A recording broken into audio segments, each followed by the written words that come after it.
Hello everyone. In this lecture, we are going to have an introduction for the chapter sets of class 11th. Now let's come to the definition of a set. In everyday life, we often talk about the collection of objects of a particular kind, such as you have pack of cards, a crowd of people, a cricket team. Now what a set is? A set is a well-defined collection of objects. But what do you mean by a well-defined? Let's say I ask anyone to tell me the vowels. Everybody in this world will say A, E, I, O, U. Nobody will say anything different from these five. So that is called a well defined collection of objects. So now let's take another example. The set of all natural numbers which divide 42 is 1, 2, 3, 6, 7, 14, 21, and 42. So this set, these are the numbers which divide 42. So collection of all of them is called a set. When we write, now we have some terms, objects, elements, members. What are they? By objects we means A, E. These are the objects of this particular set. And whenever we have to denote a set, we always use capital letters. And whenever we have to write the elements of a set, we use small letters. Now let's take few examples of set which are particularly used in mathematics. N stands for the set of natural numbers. W stands for the set of whole numbers. Z stands for set of all integers. We can also use I instead of Z. Z plus is the set of positive integers. Z minus is the set of negative integers. Q is the set of rational numbers. P is the notation of irrational numbers. And R is the set of real numbers. R is the collection of Q and T, the set of rational as well as irrational. Now, let's take what is difference between Z plus and Z minus. Z is the set of integers minus 2, minus 1, 0, 1, 2, 3, and so on. These three dot means they are infinite. Then Z plus positive integers. Positive integers means only the positive part. So 1, 2, 3, and so on. Negative integers only the negative part, minus 1, minus 2, minus 3, and so on. Now we have a term non-positive integers. Non-positive integer means from the integers we remove only the positive part. Remove the positive part. So what the difference here is, it will include 0 also. So non-positive part will start from 0, minus 1, minus 2, and so on. Similarly, non-negative means remove the negative part, 0, 1, 2, 3, and so on. These are the few examples of sets which are normally used in mathematics. Now we have a symbol. There is a Greek symbol epsilon. This epsilon means belongs to. Now let's say I have a set A. If we say that if A is an element of a set A, then if that small element A is present in the set A, then we say that A belongs to A. And this is the note. This is how we write A belongs to capital A. If B is not an element of a set A, then we say that B does not belongs to A. And this is the symbol how we write B does not belongs to A. Let's take an example. Here we have a set A which have 5 elements 1, 2, 3, 4, 5. Here we can say that 1 belongs to A and 6 does not belongs to the set A. 1 is an element of the set A. 6 is not an element of a set A. So 1 belongs to A and 6 does not belongs to A. Now there are two methods to represent a set. One is called the roster form, another is called the set builder form. Now we'll take each one of them. Roster form.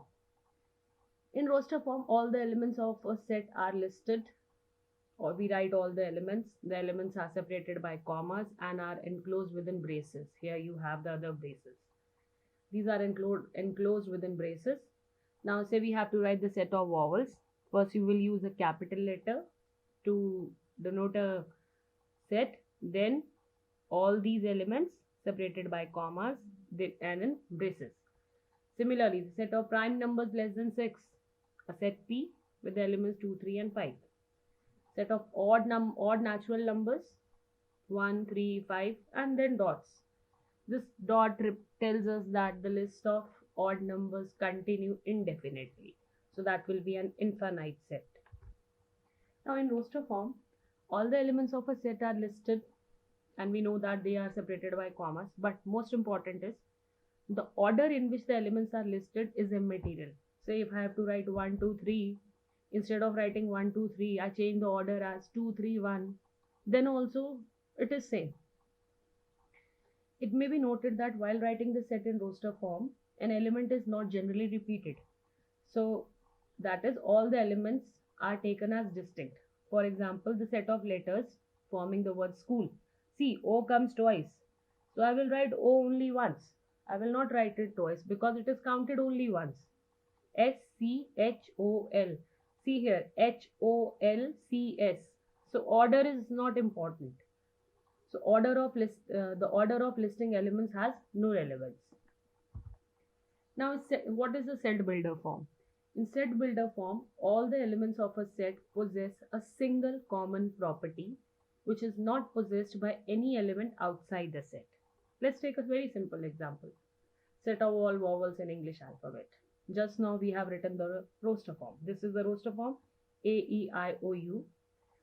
We know these 5 alphabets satisfy a property that they are vowels. So in set builder form, we are going to write it as X colon. X is a vowel in English alphabet. This is called the set builder form and the previous one is called the roster form.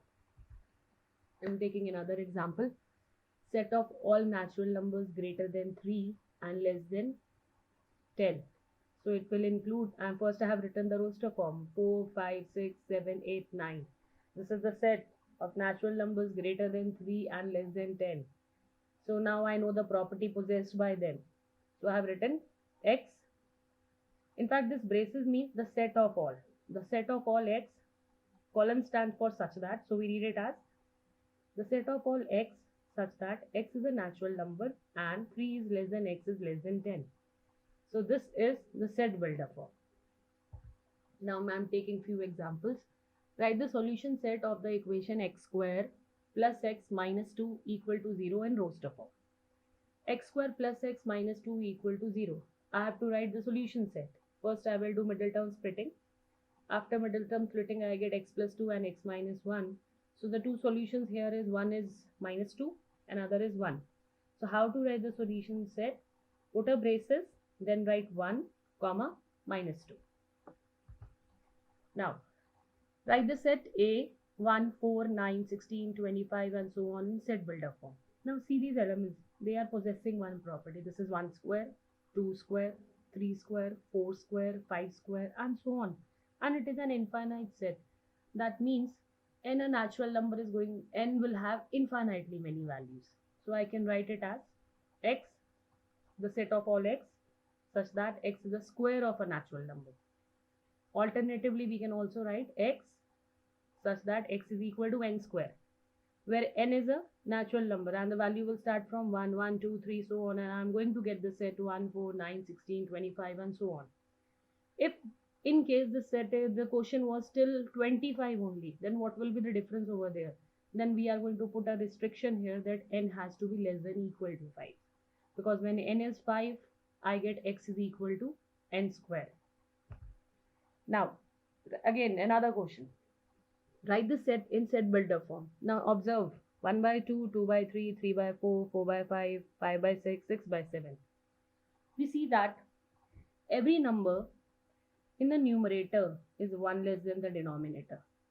So what we say, if it is n, then the denominator is n plus 1. And my n is restricted till 6. So the set of all x such that x is equal to n upon n plus 1, where n is a natural number and I have a restriction on n that n 1 is less than equal to n is less than equal to 6. Now what happens, I'm taking the same question, but now I don't have a restriction. It is going on, the set is going on and on. So the difference will be, I will not write the restriction here which I have written in the previous question. So x will be n upon n plus 1, where n is a natural number only. That's my answer. That is how we have written this set in set builder form. I hope you are able to understand this. If you have any query, write in the comment section. I hope you have liked the video. Thank you.